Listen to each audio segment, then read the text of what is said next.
Hello friends, तो आज हम बनाएंगे बहुत ही टेस्टी और बहुत ही कुरकुरी बनने वाली पकौड़ी जो खाने में बहुत ही टेस्टी लगेगी। और संक्रांत आने वाली है और साथ में लोहड़ी भी है, तो गेस्ट लोगों का आना घर पर लगा रहता है। तो ये सबको मीठा खाते खाते एक बार क्रेविंग सी होने लग जाती है कि कुछ तीखा या चटपटा हो।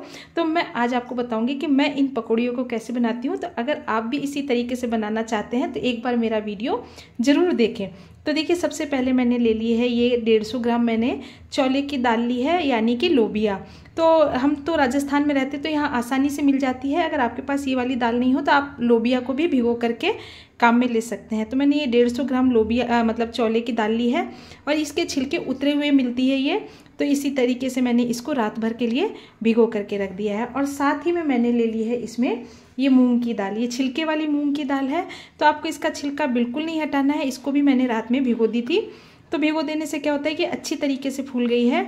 और जैसे ये वाली जो लोबिया वाली दाल होती है, इसके साथ आप मूंग की दाल मिला करके बनाएंगे तो इसका टेस्ट बहुत ही अच्छा आता है। और ये थोड़ी सी जैसे मूंग की जो दाल होती है वो ज़्यादा हैवी नहीं होती है, तो इसलिए हम इसको पकौड़ी के अंदर मिलाते हैं। तो ये हमारे डाइजेशन को भी सही रखती है। तो चलिए अब क्या करते हैं कि इन दोनों दालों को मैंने मतलब भिगो लिया था और दोनों दाल मिल करके हो गई है 300 ग्राम।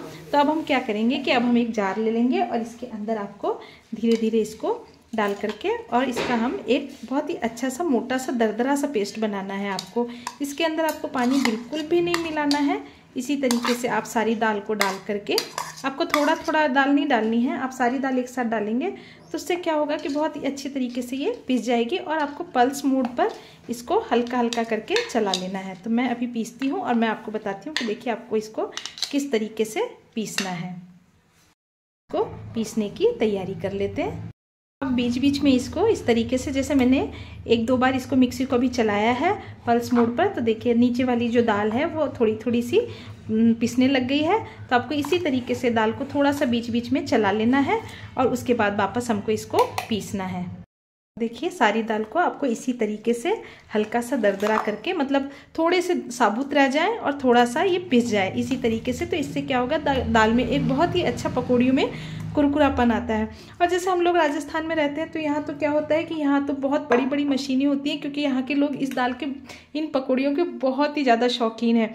तो आपको अगर 1 किलो या 2 किलो पिसानी है तो आप जाइए और आराम से दुकान पर पिसा करके ले आइए। और अगर आपके पास मिक्सी नहीं है तो आप सिलबट्टे पर भी इसको आराम से पीस सकते हैं। तो सिलबट्टे पर पिसा हुआ तो खैर बहुत ही टेस्टी बनता है, लेकिन आज के समय में इतना टाइम है नहीं किसी के पास, तो इसीलिए मिक्सी का उपयोग ज़्यादा इस्तेमाल किया जाए, मतलब मिक्सी का इस्तेमाल हम लोग ज़्यादा करते हैं। तो सिलबट्टा तो सोच करके ही लगता है कि अरे ये तो बहुत लंबा टाइम हो जाएगा। तो देखिए इस तरीके से आप सारे पेस्ट को खाली कर लें। अब इसके अंदर डालने के लिए मैं थोड़े से इस तरीके से पत्ते वाले जो प्याज आते हैं, इसको अगर आप पकौड़ी के अंदर डालते हैं तो ये खाने में बहुत ही टेस्टी लगते हैं। तो आप इसी तरीके से इनको थोड़ा थोड़ा, अगर जैसे नहीं भी है तो अगर आप पत्ते वाले, अगर आपके पास प्याज नहीं है तो आप दूसरे प्याज भी ले सकते हैं, लेकिन मैं इसमें पत्ते वाले प्याज डालूंगी क्योंकि इससे बहुत ही खाने में ये टेस्टी हो जाते हैं और एक कुरकुरापन बना रहता है। तो इस तरीके से मैंने थोड़े से पत्ते वाले प्याज ले ली थी। और मैं तो किचन गार्डनिंग करती हूँ तो मुझे आराम से मिल जाते हैं। तो अगर आपको नहीं मिल पाए तो कोई बात नहीं है, आप टेंशन मत लीजिए, आप दूसरे वाले जो प्याज आते हैं, और प्याज अगर ऑप्शनल है, अगर आप प्याज नहीं भी डालेंगे तो चलेगा। और साथ ही में मैंने ले लिया है धनिया। तो धनिया आपको थोड़ा सा ज़्यादा लेना है, तो इसी तरीके से आप धनिया भी बारीक बारीक करके कट कर लें। धनिया की मात्रा थोड़ी सी आपको ज़्यादा रखनी है। तो देखिए अब क्या करेंगे कि जो पत्ते वाले प्याज कट किए थे इसको हम इसके अंदर डाल देंगे। तो देखिए इस तरीके से आप इसके अंदर, अब इसके अंदर जो दाल के अंदर मसाले डाले जाएंगे, तो इन्हीं मसालों को डालने से ये दाल इतनी टेस्टी लगती है। तो मैं बताती हूँ कि मैं इसके अंदर कौन कौन से मसाले डालती हूँ, और अगर आप भी बनाएं तो आप इसी तरीके से इन मसालों को डालें। तो हम इनके अंदर डालेंगे कुछ मसाले। तो सबसे पहले ये जो मैंने ये लाल वाली मिर्च ली है, अगर इस तरीके की मिर्च रहेगी तो बहुत ही अच्छा रहेगा, और अगर नहीं है तो आप हरी मिर्च भी डाल सकते हैं। लेकिन इन मिर्चों को डालने से क्या होता है कि इन पकौड़ियों के अंदर एक बहुत ही अच्छा कलर आता है। तो इस तरीके से मैंने ये 2 मिर्च ले ली है। और साथ ही में मैंने ले ली थी तीखेपन के लिए, ये वाली मिर्च तीखी नहीं होती है, ये सिर्फ कलर के काम में आती है। तो इसमें मैंने ले ली थी ये 2 से 3 मिर्चें, ये बहुत ही ज़्यादा तीखी है जो इसमें तीखापन लेकर के आएगी। तो इस तरीके से 3 मिर्चें डाल दी है। साथ ही में मैंने 1 इंच अदरक का टुकड़ा ले लिया है और उसके बाद ले लिया मैंने 15 से 20 कलियां लहसुन की लेनी है। लहसुन भी ऑप्शनल है, लेकिन लहसुन अगर आप डाल के बनाएंगे तो बहुत ही टेस्टी और बहुत ही एक स्पाइसीपन आता है लहसुन और अदरक का, तो इसलिए मैंने इसमें 15 से 20 कलियां लहसुन की ले ली है। और उसके बाद हम डालेंगे इसमें, मैंने 1 चम्मच सौंफ ली है, तो सौंफ भी हमको इसके अंदर डाल देनी है। साथ में ही मैंने 1 चम्मच ये साबुत वाला धनिया है, तो साबुत वाला धनिया आप ले लें, तो 1 चम्मच साबुत धनिया लिया है। आप इन मसालों को गौर से देख लें, आप यही मसाले डालें तो इससे इसका टेस्ट बहुत ही अच्छा आएगा। और उसके बाद मैंने ले ली है, तो मैंने काली मिर्च थोड़ी सी ज़्यादा ली है, क्योंकि काली मिर्च का तीखापन बहुत ही अच्छा होता है और ये हेल्थ के लिए भी बहुत अच्छी होती है, आँखों के लिए बहुत अच्छी होती है। खैर आपको पता है कि बहुत ही हेल्थी होती है, तो इसलिए मैंने, और एक इसका तीखापन अलग होता है, लाल मिर्च के तीखेपन में और काली मिर्च के तीखापन में बहुत अंतर होता है, तो इसलिए मैंने 15 से 20 दाने काली मिर्च के भी ले लिए हैं।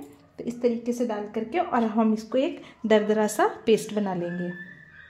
इस तरीके से इन मसालों को आपको एक दरदरी तरीके से, बिल्कुल इसको आपको फाइन पेस्ट नहीं बनाना है, बिल्कुल पतला नहीं करना है, इसी तरीके से आपको इसको दरदरा कूट लेना है, यानी कि पीस लेना है। और अगर आपके पास ग्राइंडर नहीं हो तो आप इसको कूट करके भी काम में ले सकते हैं, मतलब काम चला सकते हैं कूट करके।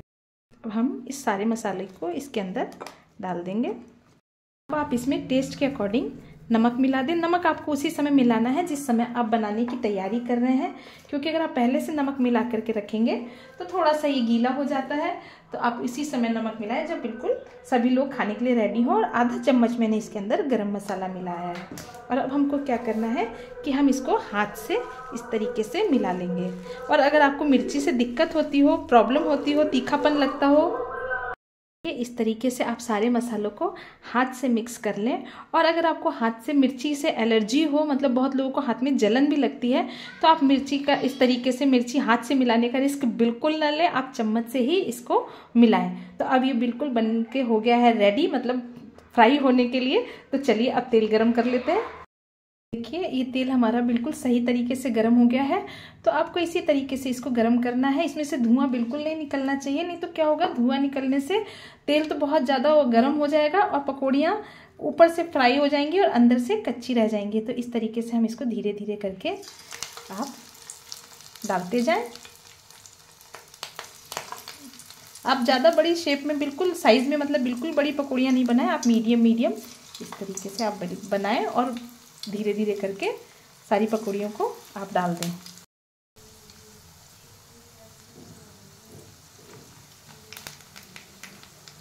आप इसको धीरे धीरे फ्राई होने दें। आप इसको पलटने में बिल्कुल भी जल्दीबाजी नहीं करें, नहीं तो क्या होगा कि जैसे आप जल्दीबाजी में अगर इसको पलटेंगे तो ये खुल जाएंगे। तो आपको बिल्कुल जल्दीबाजी नहीं करनी है। इसी तरीके से जब ये फ्राई होने लग जाएंगे तो ये अपने आप धीरे धीरे करके, देखिए इस तरीके से आप हल्के हाथों से इनको बिल्कुल फ्राई करें। अब ये बहुत ही अच्छी तरीके से गोल्डन ब्राउन हो गई है। और जब आप इसको, मतलब ये फाइनली फ्राई हो जाए, तो आपको क्या करना है कि फ्लेम थोड़ा सा तेज कर देना है।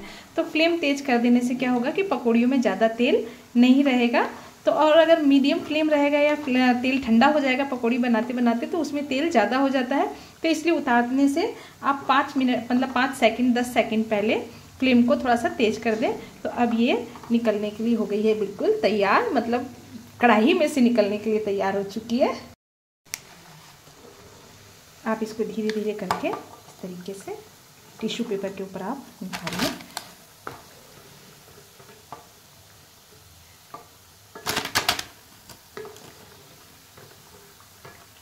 तेल बहुत ज़्यादा गर्म है, इसलिए आप सावधानी पूर्वक ही इसको निकालें। जल्दीबाजी बिल्कुल, किचन के मामले में आपको बिल्कुल जल्दीबाजी नहीं करनी होती है।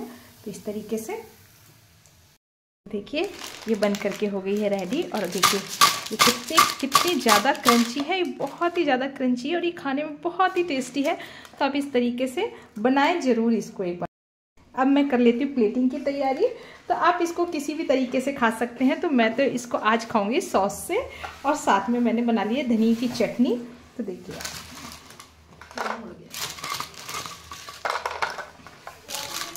इस तरीके से बनाइए और इंजॉय करिए और सभी लोगों को बना करके खिलाइए आप। तो चलिए, मैं तो चली अब इसको खाने के लिए। ओके बाय बाय, मिलते हैं नेक्स्ट रेसिपी के साथ। तो टेक केयर।